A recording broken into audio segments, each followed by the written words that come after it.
Recently I started a project way out of my comfort zone, working with a modern minivan. It was a perfectly normal running and driving family vehicle. Someone drove into the back of it. I did a bit of cutting and welding to make something to help my dad out.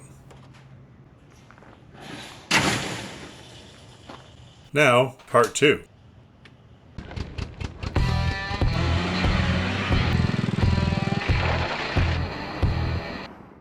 I tried out the tailgate for a little bit, and one thing I noticed, if I went right in the middle of the tailgate, it flexed a little bit up and down.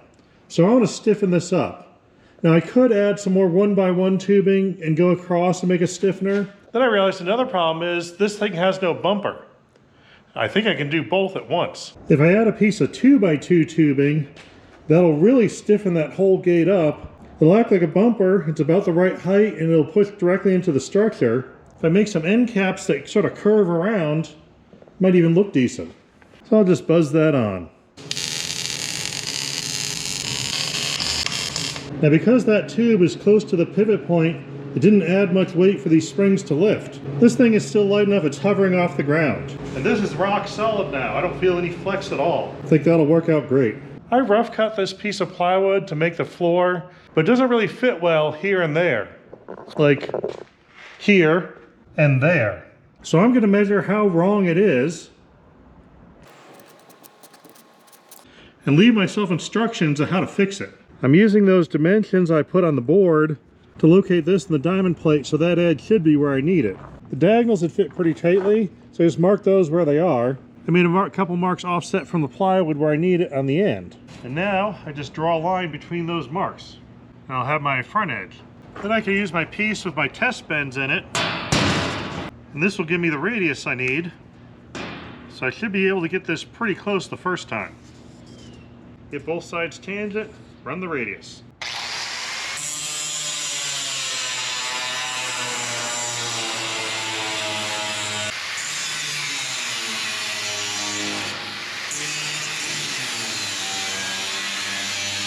Did a couple rounds of trimming, but now it all fits where I want it, and it's all clamped down in position. And now I'm going to come in from the bottom and mark my locations of all these cross beams. Back in my work barrel again, I'm going to drill a bunch of holes where those cross pieces go. Just randomly. Spacing's not important. Now, I'm going to take that pile of little holes I drilled and fill them all up with weld. I'm going to start right in the center where you can see the cross member, and then that's going to attach it to this plate. So just be like spot welds going all the way along.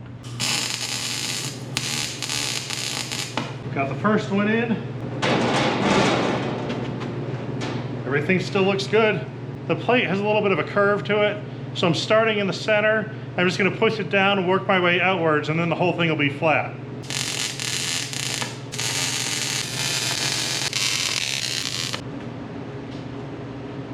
Now that feels like a solid floor. The metal is really clean, so I did a quick coat of paint before I went any further. I was walking by my mom's CRV one day and noticed that these taillights look pretty straight. There's a slight curve to them, but it's not too bad. And this way they look even more straight. Of course, I can't steal the taillights off her car. So I bought some CRV taillights on eBay. These are actually available new, but by buying them used, I also got the wiring harness, including the Honda plug. So I just have to splice this in. These mount with 2 locating pins, top and bottom, and 3 holes on a plastic tab. I want to mount them to this back bar, and that plastic tab is just not going to cut it for me. So I'm just going to cut it off. Now plastic cuts pretty easy, not normally something you'd want to use an abrasive saw for, but I'm going to use the abrasive saw for it.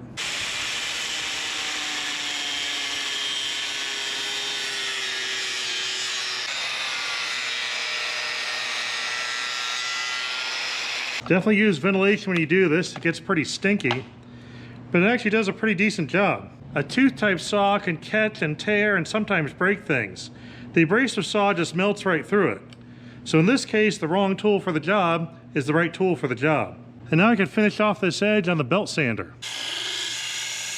I'm basically trying to go flush to this surface here, and I'm going to make a new bracket that mounts there. Now I'm going to take a piece of scrap sheet metal I had lying on the floor, make a mark about 3/4 of an inch in on both ends, Now we have a piece of thin angle. Then I'm going to clamp that piece to the flange I did earlier. Here you can see where the lens itself isn't actually straight. It's not too far off, and my new mounting tab is straight. Now I'm going to pop a hole through this flange and into the other flange. Somewhere, roughly that area. Another hole on the other end, somewhere in that area. It's always good to make sure your part is secure before drilling. I got a good hold on it, I think. I found some small countersunk bolts in my bin. I actually had 4 matching ones, so 2 for each side. So now I'm going to countersink that flange. Too much speed and too little pressure, they start bouncing around. You end up with a hole that's a hex or some other shape. As a demonstration that I'm going to pretend is intentional, there's where I went too fast and it started chattering. Notice the hole is kind of a hexagon. That's what it's supposed to look like when it goes slower with a little more pressure. And now there's nothing sticking up at all. I can mount this right to the surface. The taillight's mounted directly to that back tube, and then when I go in and fill all this other stuff here, I can unbolt these back bolts, slide the whole thing backwards, and get to the bulbs. I already spliced the connector that came with the taillights into the wiring harness. So that just plugs in, and we've got taillights.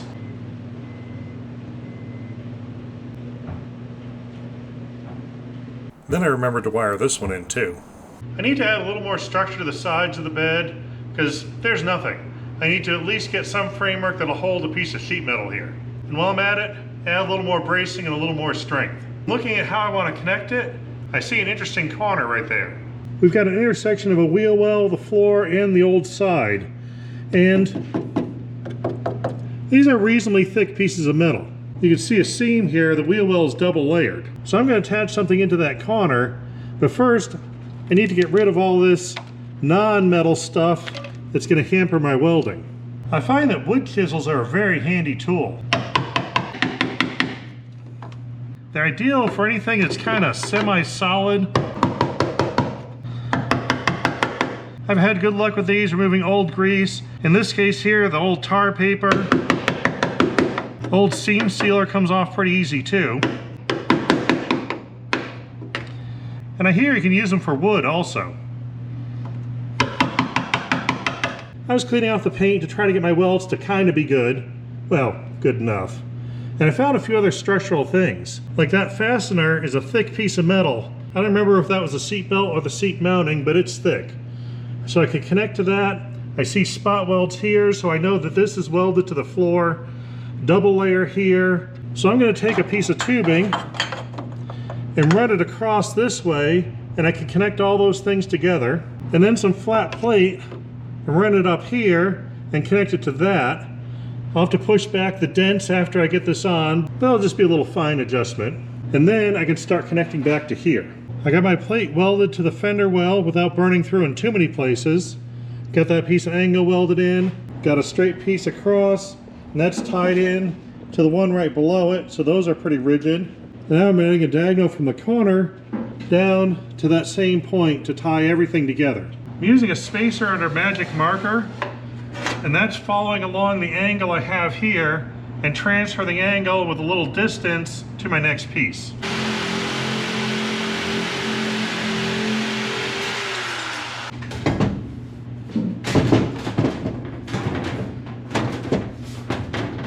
We're getting there. Still need some more trimming. You can use that same trick on other surfaces and keep trimming away till I have what I want. I clamp the piece in place with the inner part where I want it. And now I can trace where the outer part's going to be.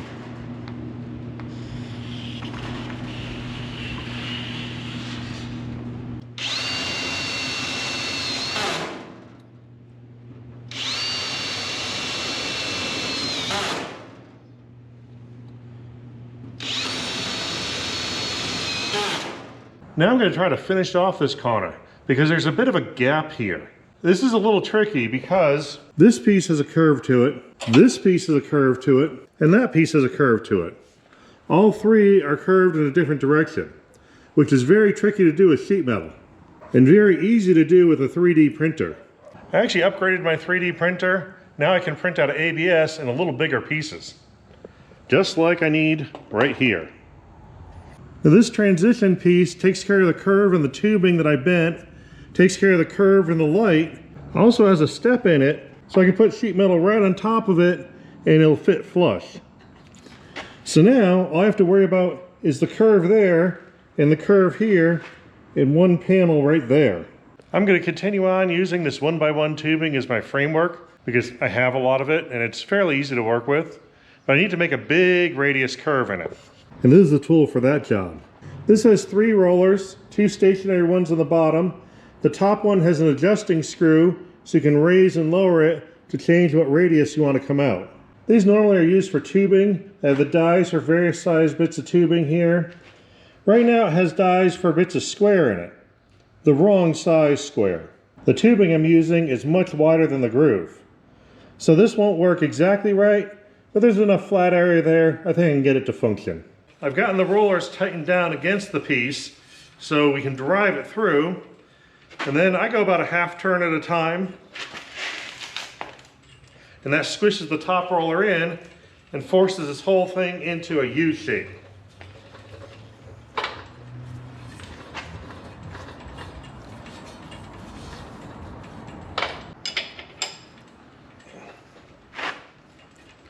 And we keep going a little bit at a time to end up with the curve we want.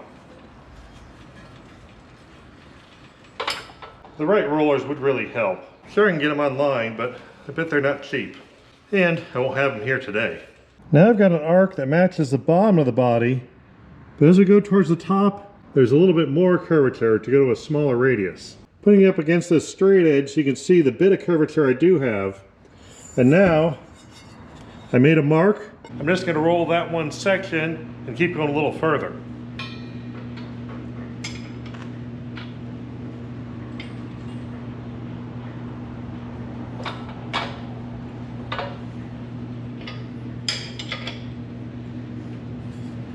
Since I have the wrong dies, I'm actually deforming the material quite a bit. So I'm only going a quarter turn at a time now to give it a little less deformation. Hopefully you can see it there. That's my original size tubing. It's getting squished down a bit here because the sides aren't being held constrained. But this is all going to be interior stuff, so it doesn't matter at all. Since this taillight's from a different vehicle, it probably has a different curvature. So I took a piece of my 1x1 tubing that I curved and clamped on a piece of sheet metal. So now I can use that as a guideline, and that way I can see how far this one needs to bend. It's not half bad. Definitely need some more curve at the top on this one also. I made a notch and attached the top of the bar, and then I went down, did some tack welds all along. Then the bottom added a straight piece that connected to the main structure. I have somewhere to work with to connect to the taillight area. I took a piece of straight tube just to make a line, so I have a line from this point to this brace that connects to that light. Now I can find my distance between this brace and that tube, connect those two. When we lay sheet metal on top, it should line up with that light. I've got one curved piece that matches the Odyssey body line in the front, then another curved piece that matches the CRV taillight line in the back. And wherever the curve goes, it should blend those two body lines together pretty reasonably. But before I do that, I have to cut off the ends. I made them too long just so I could trim them to fit. Now I got to trim them to fit. I want these ends to be roughly where the floor of the bed is. So I'm going to use the same idea I used on the back of the cab and just take a straight piece of tubing and transfer that position. So I'm just going to clamp a piece of tubing to the floor of the bed, make sure it sits flat, and that's my height. Just try to keep the saw level.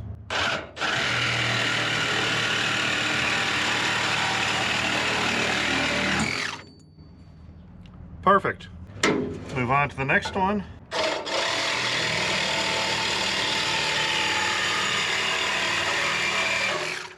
And I got my ends. Now I bent another piece of tubing to kind of match the contour of the bottom of that light. I'm going to put that right across the bottom of everything, and that'll finish the whole thing off. But it doesn't match the tire. So I'm going to take a straight edge and put it on the tire and mark where I want a bend to start. Looks like right about here would be good. I need to bend that in so it makes a straight line with the tire.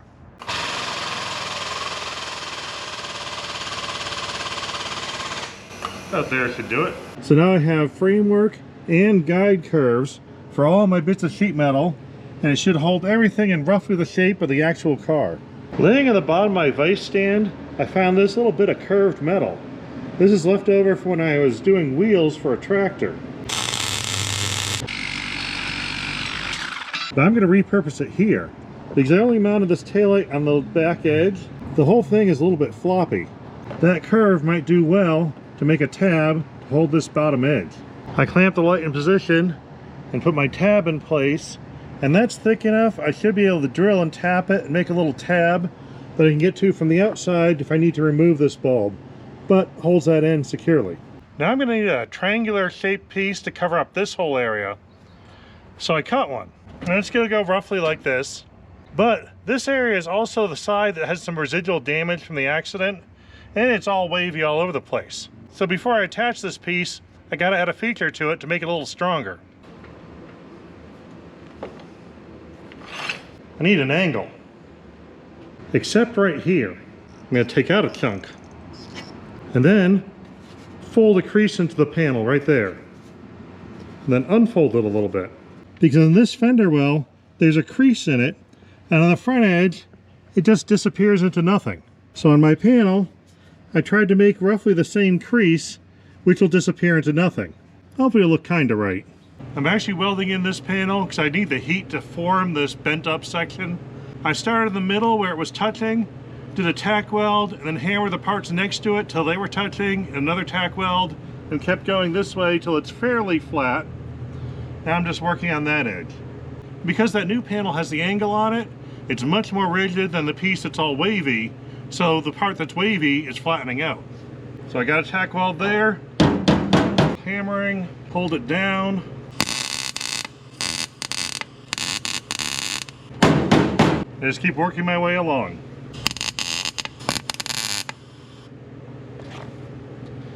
And the sound of burning through the panel means you have complete penetration, so then you just fill up the hole you burned up and you know you got a good weld. Or good enough. This new panel I just put on has a straight line where I cut the angle, and the rest of the wheel well is an arc. So I want to copy that arc into here. So I'm going to use a length of light duty chain. And what I'm going to do is put my magic marker right in the end link of this chain. I'm sure it'll fit. I'll make it fit. We'll just make this end link a little bigger till it does fit. The size of your chain may vary, and your magic marker. There. So now I have a marker on a chain, and I can pick what link I want to hold my hand and the center of the tire by where it is now, and then transfer that measurement over here.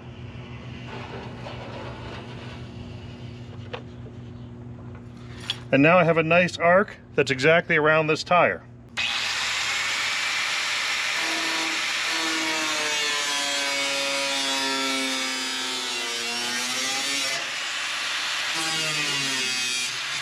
Now I have a round wheel well. I have a little bit of rust repair to deal with right there. I actually hadn't planned on doing this technique. What I thought I was going to do was buy some used quarter panels for this vehicle with that section and flip them around on opposite sides and use them to make this section.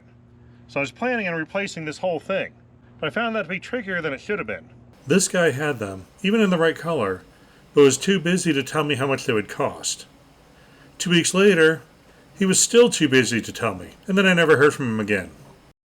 This guy wanted $250 for a set of panels that weighed a couple pounds on something he's going to scrap. No matter how many thumbs up he sends, I'm not spending that much money. A month later, he's still trying to sell parts. So the chimichanga does intrigue me. I need to make a proper hinge for the gate, so I bought some 3/4 diameter thick wall tubing. It's got an 1/8 inch thick wall, so it's pretty strong, and I can work with it. First I'm going to face the ends off. It's handy having a good sized lathe, so you can stick the part all the way out the end while you work on this side. Now I want to put an internal thread on this. It's a 1/2 inch diameter, so 9/16 would thread in fine. And I've got a tap, and the tap has a dimple for a center.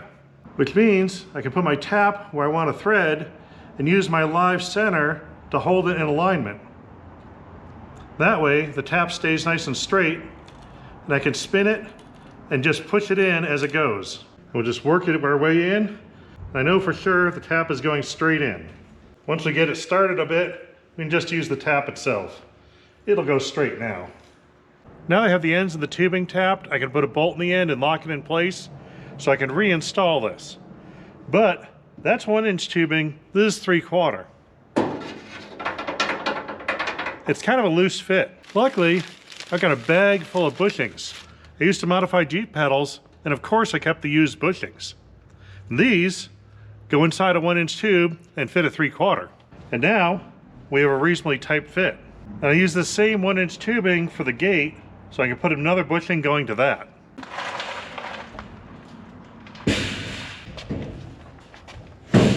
It took an awful lot of hammering, and I managed to shred one of the bushings.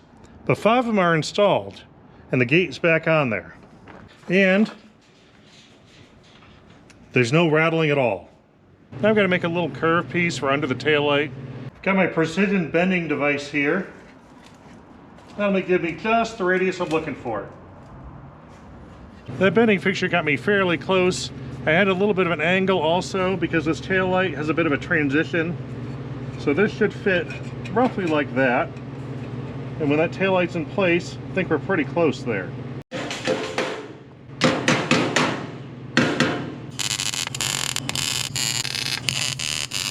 I have that square tubing bumper and I need to finish that off. So I 3D printed some end caps and I even included a pass-through for a wire for my license plate light, because I have a license plate now. I put some holes in and these will just slip in the end. And that looks a lot cleaner than the end of the tubing, and it's a good place to tuck my wires so I can run them in there. I put in screw holes, so all I have to do is make a matching hole here and I can attach them. I'm actually going to try to get these in the right location because I have to match the piece inside. Now I know this tubing is 2 inches wide and 1 inch would be my center. But one thing I do is I measure from both sides. So I got a mark for 1 inch right here. I'm going to go from the other side. Because that way, in case you have an error because of a radius or the tubing's an exact right size, even if you have 2 lines, you can split the difference by eye. And the hole lined up pretty decently. Since they're exposed, I ran the wires through a loom, and it just so happened that loom fit through my access hole. In hindsight, that was a good idea, and I should probably claim I thought of that originally. But it didn't. But I'm glad it worked. I got the other end attached here, ground done, power done, and now we have light.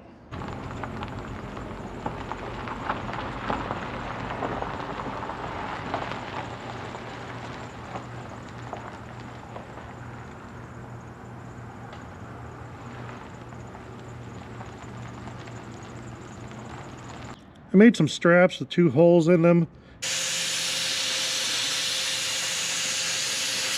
I drilled a hole straight in the taillight, put a bolt in it, like this. And a hole down here in that tab that I drilled and tapped. So I can undo this screw, undo these screws, and remove the entire taillight as an assembly to get to those bulbs. So now those taillights are secure and located properly. I've got all the pieces of sheet metal made and attached.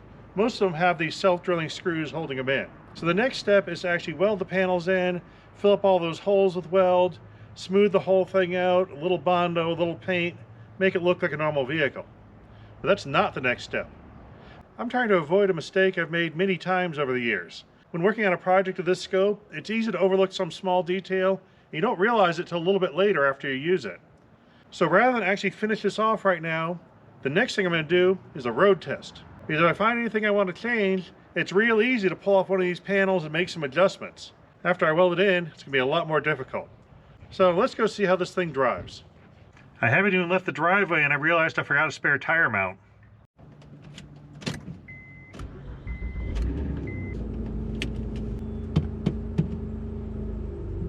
Let's see what happens.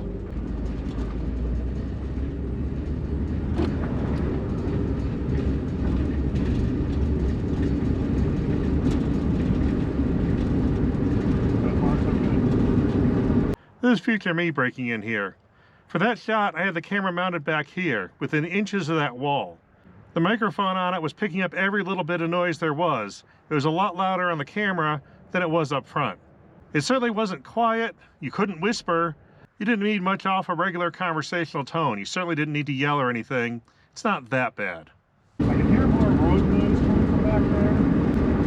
Probably because that whole back wall is just metal. There's no sound deadening wall there. I know, I'll go across railroad tracks. That's always a good one.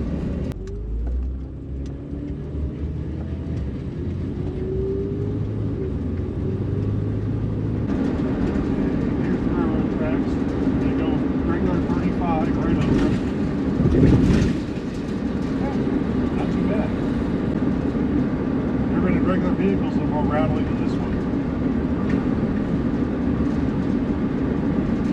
Just keep going for a little while. I kept going for more than just a little while. The test drive was getting pretty long. And it gained a few passengers. Luckily, this thing is pretty comfortable to drive in. It makes a pretty decent road trip vehicle.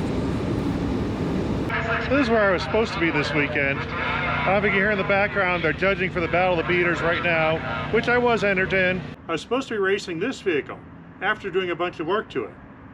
You can see by the number of weeds, I haven't even started working on it yet. I just collected this car, but there's no way I'm going to be able to get it going in time for the race. I spent all my time working on this and didn't work on the race car, so what can you do? This was more important. We just barely made it here. So, we're not racing, just watching. It was a great night for it too.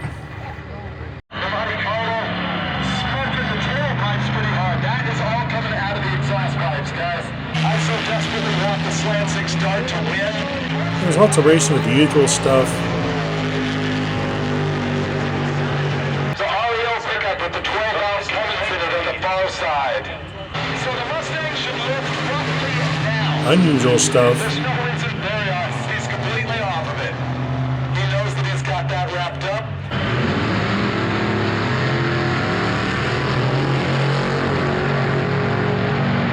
And some really good battles.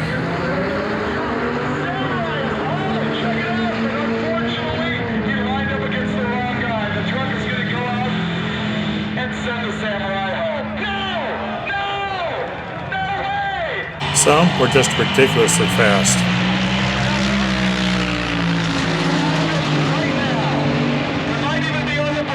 But they're fun to watch. Okay, look at that. 9-0 and only 123. We found some good stuff to look at the next day, too.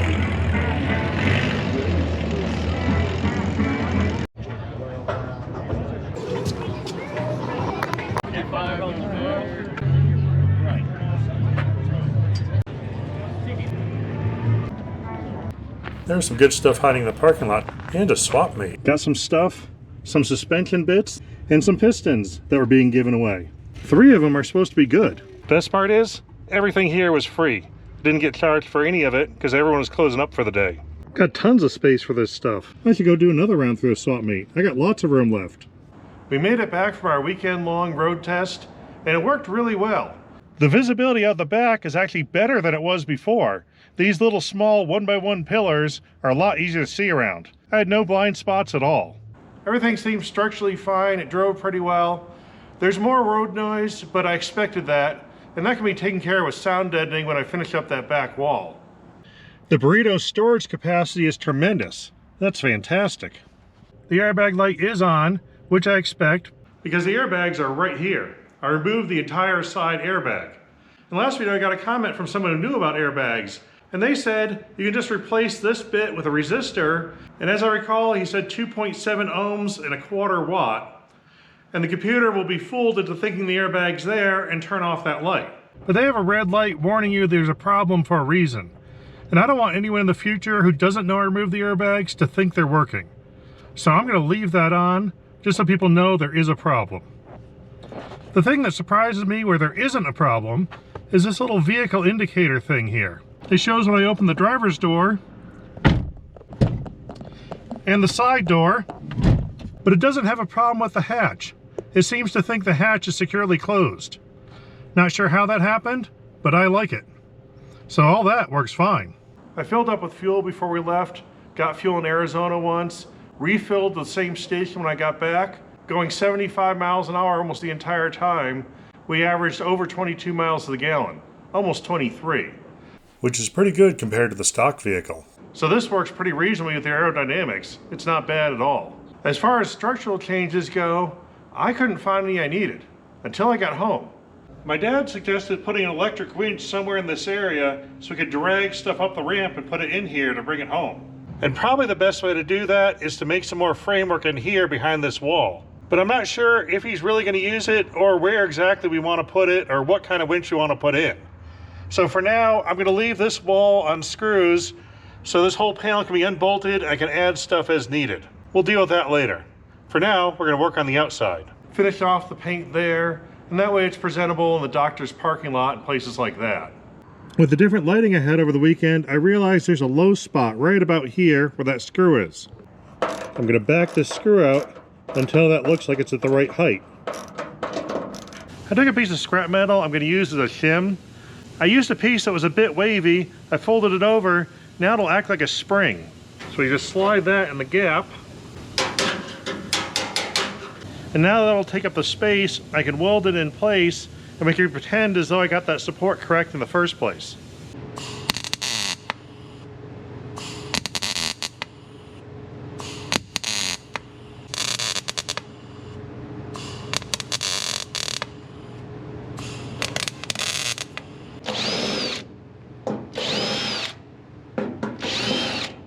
Making some progress here.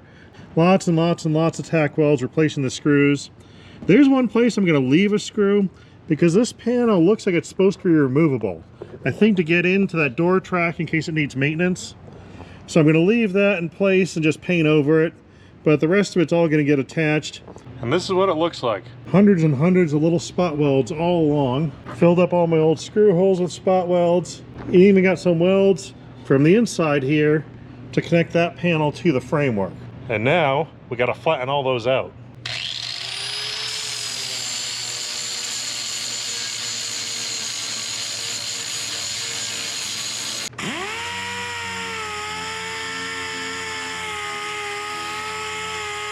I'm using a fiberglass reinforced Bondo to take care of the transition areas where the sheet metal met the ABS and the two pieces of sheet metal met each other. That's going to help with all the transitions here. It's not going to be perfectly straight, but at least it'll be smooth. I'm using what's known as a dual action sander, where the air motor spins this bit, and there's a separate part that spins that's off center. It acts like it's standing by doing a random orbit around rather than just spinning in a circle.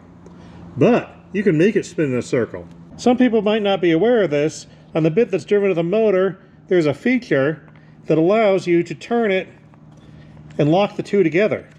So now the whole thing spins at one and acts just like a sander. It goes a lot faster, but leaves a lot more sanding marks.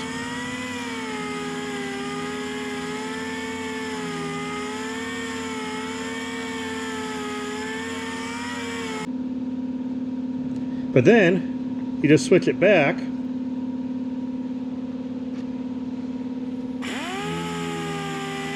And you can smooth it all out. This is definitely not going to be perfect. I'm not even going for good. What I'm going for is to blend in the parking lot so people walk by it without a second glance. That'll be good enough. This section looks pretty ugly, so I 3D printed another transition piece. It'll smooth that out a little bit. Gonna add a little bit of the fiberglass reinforced stuff. Sort of goop it around there, somewhere in that area.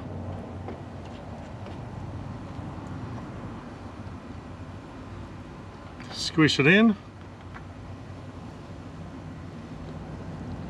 and cover it up. Give it a minute to set up. Turn to the cheese phase. So now we can just scrape off the excess.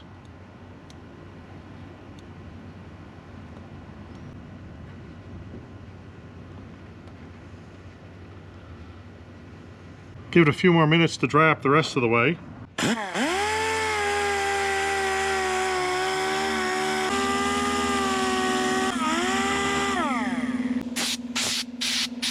It's time to recycle all my old grocery bags.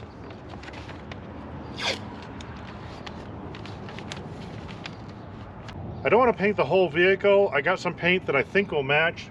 So I'm just going to paint the back section. I'm going to put a brake line where the door is. That way there's a visual difference and hopefully it won't be too obvious. But I did put tape on the edge of the door first. Now I'm filling in behind that with big sheets. And the roof, literally, with a big sheet. Using a Scotch pad to scuff up the original paint, get the new stuff something to stick to. It's a Krylon rust tough paint. It's oil-based enamel.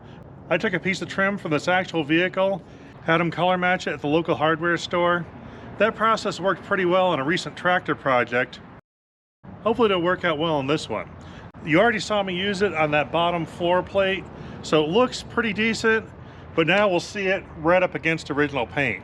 At least it'll be roughly the right color.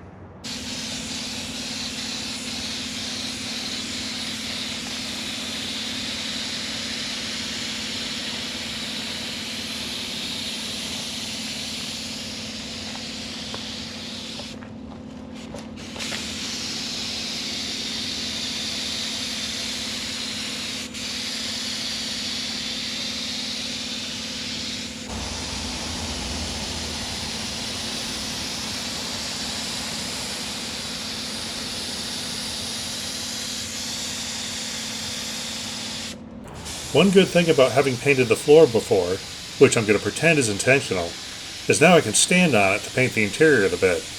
And all will be the same color.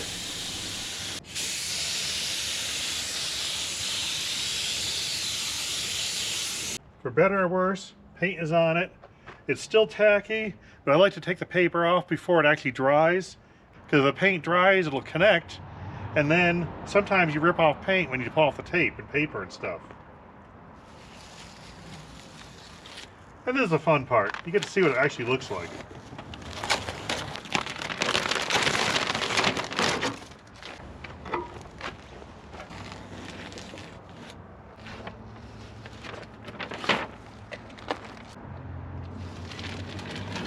Have it out in the sun to dry. One thing I noticed, depending on the angle you're at, the paint doesn't match in different ways. Right now, it looks like the back is a lighter blue. Right here, it looks like the back is a darker blue. I think it has to do with the original paint having some metallic in it and the texture difference, but if it's both light and dark, it means it's got to be close enough. Let that dry off and throw some taillights in it. I forgot to mention this earlier. After I got done with the chain marking my wheel well, I realized it'll make a good safety in case those latches bounce free. I did this before we took our trip to Arizona. Latches never moved at all, even over some of the big potholes in I-10. But if they ever do, we always have the chain.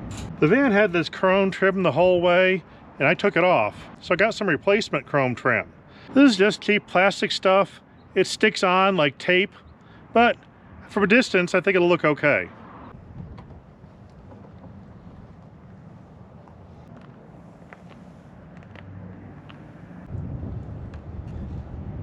From here, it looks like it blends in pretty decently. It blends in reasonably well at a grocery store, and that's exactly the look I'm going for, blending in.